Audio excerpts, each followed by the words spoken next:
Hello students, कैसे हैं आप? होप सो आप सब ठीक होंगे।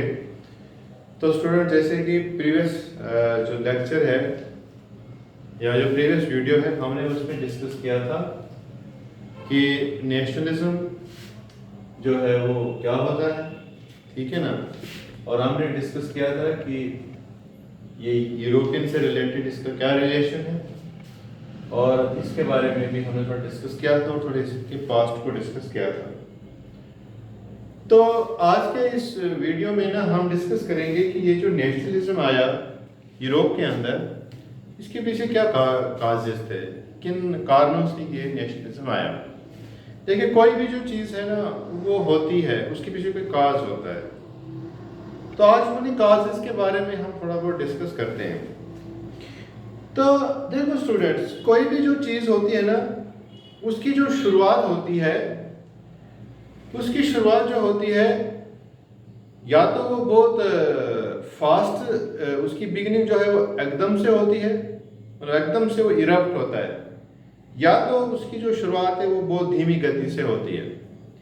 अब नेशनलिज्म के केस में अगर देखो ना, तो नेशनलिज्म का जो राइज होना था ना, इसकी जो स्पीड थी, जो इसकी जो गति थी, वो थोड़ी, उसकी स्पीड जो थी वो उतनी ज़्यादा नहीं थी। अब देखो, जाने अनजाने में, याद रखना, जाने अनजाने में यूरोप के अंदर कुछ ऐसे इंसिडेंट्स हुए, कुछ ऐसी घटनाएं घटी जिसने आगे चलकर एक बहुत बड़े एक नेशनलिज्म को जन्म दे दिया, ठीक है ना। तो आज हम कुछ उन्हीं चीजों के बारे में डिस्कस करते हैं कि वो कौन से रीजंस थे जिसकी वजह से नेशनलिज्म राइज हुआ। तो यहां पर हम सबसे पहले जो है ना वो बात करेंगे 1848 की हम बात करते हैं। 1848 की हम बात करते हैं। यहां पर क्या था, एक फ्रेंच आर्टिस्ट की हम बात करेंगे। एक फ्रेंच आर्टिस्ट था। आर्टिस्ट क्या था? एक पेंटर था ये, ठीक है जी। ब्रैकेट में मैं यहां पे पेंटर लिखूंगा जी, ठीक है। एक फ्रेंच पेंटर था। इस पेंटर का जो नाम था वो था फ्रेडरिक सूरो, ठीक है जी। तो पेंटर कौन है? पेंटर का नाम है फ्रेडरिक सूरो। अब मैं इसको सूरो बोलता, आप अपने तरीके से इसको प्रोनाउंस कर, तो ये फ्रेंच लैंग्वेज है। फ्रेडरिक सूरो भी बोल सकते हो, सूरियो कह सकते हैं आप। तो देखो, ये जो 1848 में क्या होता है कि इसने एक पेंटिंग बनाई थी, ठीक है जी। अब इस पेंटिंग में जो था ना, एक बहुत बड़ा एक मैसेज छुपा हुआ था। अब जैसे मेरे हाथ में ये बुक है, तो यहां पर ये बुक आपको जो है मैं ये दिखा रहा हूं। अब देखिए, ये जो बुक है ना, देखिए स्टूडेंट्स, ये जो बुक है, यहां पर देखिए आप, यहां पर एक क्या है, ये जो बुक है, इसमें देखिए आप, यहां पर आपको एक पेंटिंग दिख रही होगी। अब इस बुक में आप देखिए, यह सबसे ऊपर जो है आपको क्या दिखेगा, आपको यहां पर जीसस क्राइस्ट की पिक्चर दिख रही है, ठीक है ना। और इसके साइड में आपको यहां पर कुछ एंजल्स दिख रहे हैं, फरिश्ते जिनको बोलते हैं। इनके साथ में जी कुछ फरिश्ते दिखाए हैं।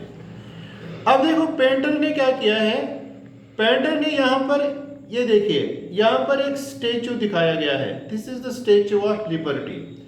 ये जो स्टेचू है, ये स्टेचू ऑफ लिबर्टी है। और साथ में इसने क्या दिखाया है कि यहां से कुछ जो है ना, कुछ लोग जा रहे हैं। अब जरा एक चीज नोट कीजिए आप, यहां पर आपको क्या मिलेगा कि यहां पर देखिए आपको क्या मिलेगा कि इन लोगों के हाथ में आपको डिफरेंट डिफरेंट फ्लैग्स मिलेंगे। आपको यहां पर इन लोगों के हाथों में डिफरेंट डिफरेंट फ्लैग्स मिलेंगे। होप सो आपको क्लियरली दिख रहा होगा। तो अलग अलग फ्लैग्स दिखेंगे। ये जो अलग अलग फ्लैग्स हैं, ये क्या शो कर रहे हैं? ये डिफरेंट स्टेट्स को शो कर रही हैं, ठीक है स्टूडेंट। ये जो फ्लैग्स हैं, ये अलग डिफरेंट डिफरेंट स्टेट्स को शो कर रही हैं। और आगे क्या देख रहे हैं आप, इस पेंटिंग में देखिए कि सारे के सारे लोग जो है ना वो एक ही लाइन में चल रहे हैं, और ये किधर की तरफ जा रहे हैं, ऐसे पेंटर ने दिखाने की कोशिश की है कि किधर जा रहे हैं जी, जीसस क्राइस्ट के पास जा रहे हैं। अब होप सो आपको ये पेंटिंग समझ आई होगी यहाँ पे। अब देखो, जैसे मैंने पेंटिंग में दिखाया कि आगे जो है, यहाँ पर जैसे एक साइड जो है जीसस क्राइस्ट की जो है पिक्चर दिखाई है, और यहाँ से कुछ लोग दिखाए, यहाँ से कुछ पीपल हैं वो जा रहे हैं जी लाइन में, किधर की तरफ जा रहे हैं, जीसस क्राइस्ट की तरफ एक लाइन दिखाई है। अब सबसे बड़ी चीज क्या है जी, यहाँ पर क्या है कि यहाँ इन लोगों के हाथों में आपको डिफरेंट फ्लैग्स मिलेंगे, अलग अलग फ्लैग्स मिलेंगे जी, ठीक है ना। अब ये जो डिफरेंट फ्लैग्स हैं, व्हाट इट शोज, ये जो डिफरेंट फ्लैग्स हैं जी, ये शो कर रहे हैं डिफरेंट स्टेट्स को, ये डिफरेंट स्टेट्स को शो कर रहे हैं। लेकिन साथ में क्या देखा हमने कि यहाँ पर एक लिबर्टी है, एक स्टेचू इसने दिखाया है, स्टेचू दिखाया है किसका, एक लिबर्टी का स्टेचू दिखाया है। अब इस पेंटिंग के जरिए ये पेंटर क्या बताना चाहता है, ये बताना चाहता है कि भाई भले ही आपके फ्लैग्स अलग अलग हैं, भले ही आप अलग अलग स्टेट से बिलोंग करते हैं, लेकिन अल्टीमेटली आपका गॉड एक ही है। और आफ्टर डेथ जो है आपका गॉड, आपने एक ही गॉड के पास जाना है, वही आपका हिसाब किताब करेगा। जब उस गॉड ने कोई डिफरेंस नहीं रखा, कोई फर्क नहीं रखा कि भाई आप सब मेरी जितने भी लोग हैं, चाहे आप अलग अलग स्टेट से हैं, अलग अलग कंट्रीज से हैं, आप सब एक ही गॉड की वर्शिप कर रहे हैं। जब आप एक ही गॉड की वर्शिप कर रहे हैं, एक ही गॉड है, तो आपने ये स्टेट्स क्यों बनाई हैं, ठीक है जी। यहां से एक मैसेज देना चाहता था कि भाई गॉड सबका एक ही है, ठीक है ना। और वहां से वो एक मैसेज देना चाहता था कि भाई एक यूनिटी, जब गॉड एक ही है तो समझो हम सब एक हैं। तो वहां से क्या दिखाना चाहता था कि भाई यूनाइट हो जाओ आप लोग। और दूसरी चीज, अगर आप देखोगे इस पेंटिंग में आपको क्या दिखेगा, यहाँ सबसे नीचे, याद रखिए, यहाँ सबसे नीचे आपको कुछ पीसेस दिखेंगे। ये कौन है, ये पीसेस क्या है, ये पीसेस देखो क्या है, ये देखिए कलर यहाँ पे आपको दिख रहा होगा। ये जो पीसेस है ना, देखिए ये पीसेस हैं क्या, ये जो पीसेस हैं ये कौन है जी, ये एब्सोल्यूटिस्ट है, एब्सोल्यूटिस्ट। अब एब्सोल्यूटिस्ट कौन है, एब्सोल्यूटिस्ट जो है ये वो किंग्स हैं, ये वो डिक्टेटर्स हैं जो आप लोगों के ऊपर रूल कर रहे हैं। अब पेंटर जो है वो क्या दिखाना चाहता है, यहां से वो ये दिखाना चाहता है कि जिस दिन आप क्या हो जाओगे, जुड़ जाओगे, यूनाइट हो जाओगे, तो ये जो एब्सोल्यूटिस्ट हैं या ये जो डिक्टेटर्स हैं, ये आपको जमीन पर बिखरे हुए मिलेंगे, इनका कोई वजूद नहीं रहेगा। जिस दिन आप क्या हो जाओगे, आज़ाद हो जाओगे, एक लिबर्टी आएगी, जितने भी डिक्टेटर्स हैं, तानाशाह हैं, आपको जमीन पर बिखरे हुए मिलेंगे। तब आप लोगों को क्या मिलेगा, एक जब आप यूनाइट हो जाओगे तब आप लोगों को क्या मिलेगा, एक लिबर्टी मिलेगी, एक फ्रीडम मिलेगी और एक तरह की आपको आज़ादी मिलेगी। ठीक है जी, ये पहला पॉइंट था यहाँ से। अच्छा जी, फिर इसके बाद अगर हम नेक्स्ट की बात करें, तो नेक्स्ट की अगर हम बात करें वो है जी, पहला काज क्या पढ़ा हमने कि भाई फ्रेंच आर्टिस्ट जो था उसने किस तरह से एक पेंटिंग के जरिए एक क्या कहते हैं, एक नेशनलिज्म का मैसेज दिया। नेक्स्ट क्या है देखिए,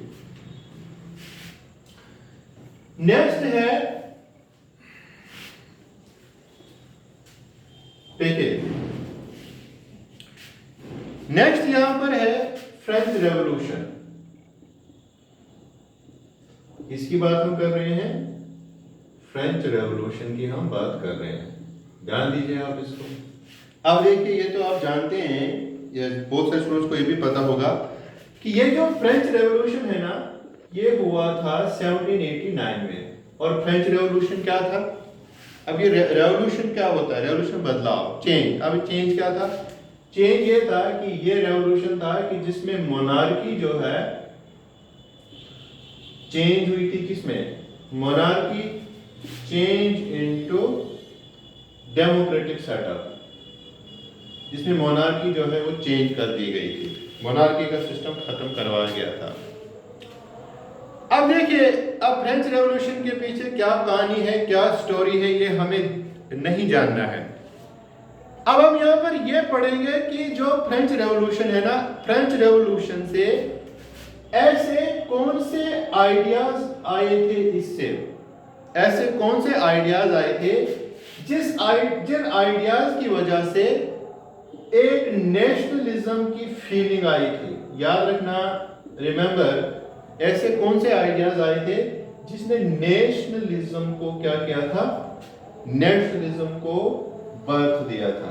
अब कुछ चीजें हम यहाँ पर डिस्कस करेंगे कि फ्रेंच रेवोल्यूशन से कौन कौन से आइडियाज आए थे। देखिए स्टूडेंट्स, अगर हम आइडियाज की बात करें तो देखिए क्या क्या था। अब देखिए फ्रेंच रेवोल्यूशन से कौन कौन से आइडियाज यहां पर आए थे।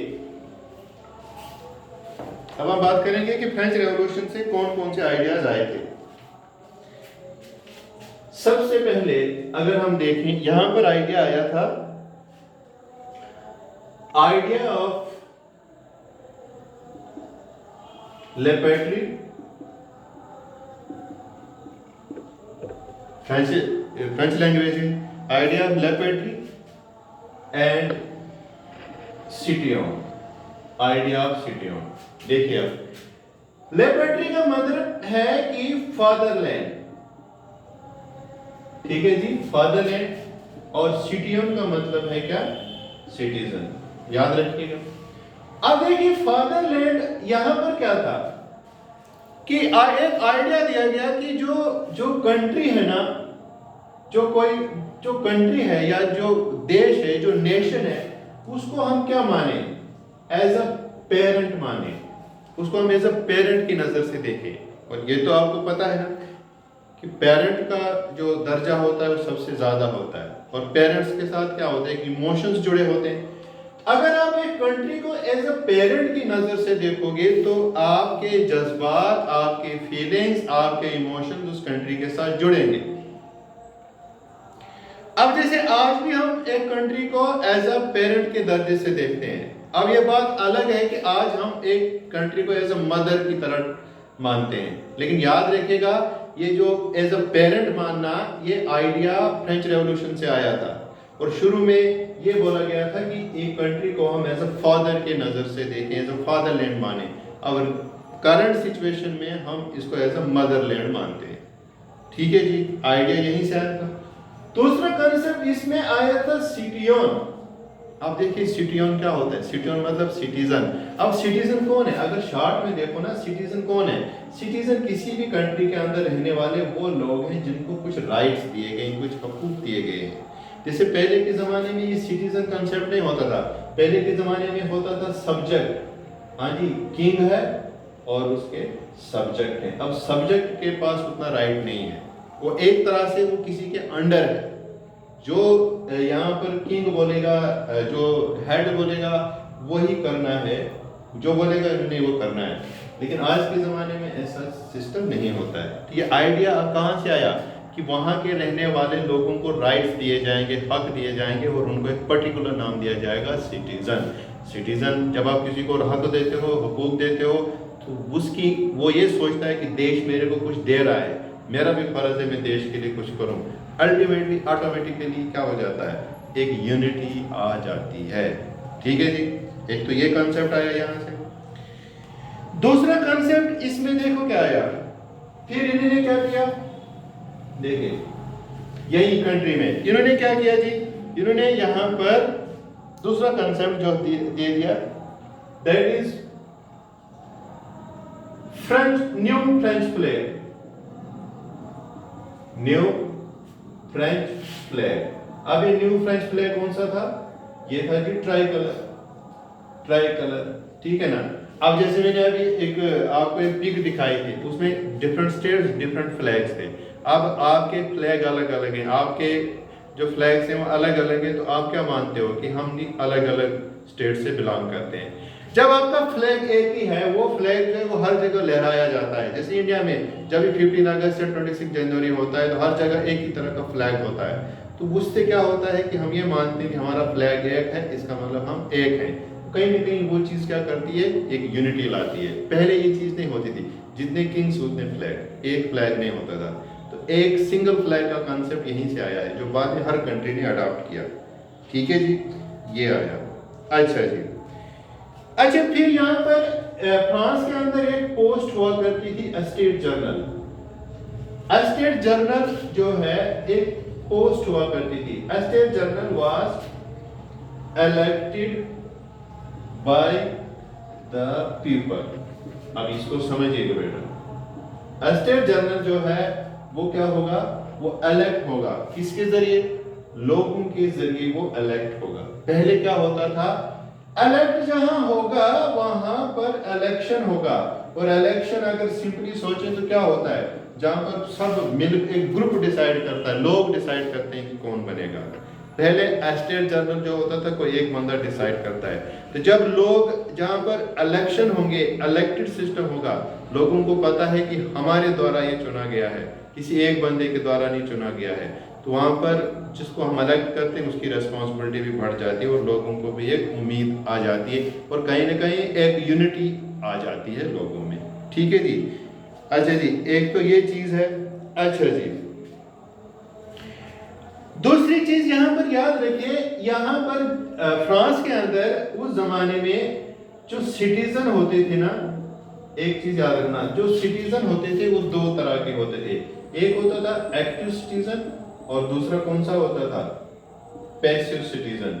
एक्टिव सिटीजन कौन होते थे? एक्टिव सिटीजन मोस्टली वो होते थे जिनको राइट टू वोट होता था, जिनको राइट टू वोट होता था। और पैसिव वो होते थे मतलब इनको होता था no right to vote. Simply बताओ, अगर इनका जो राइट टू वोट होता था, आगे में क्रॉस लगाता हूँ, इसकी टिक लगाता हूँ, इनको राइट टू वोट नहीं होता था। अब मोस्टली ये कौन होते थे, जो थोड़े से रिच होते थे ना, अमीर हायर क्लास के लोग, उन्हीं को ये मतलब वो राइट टू वोट होता था।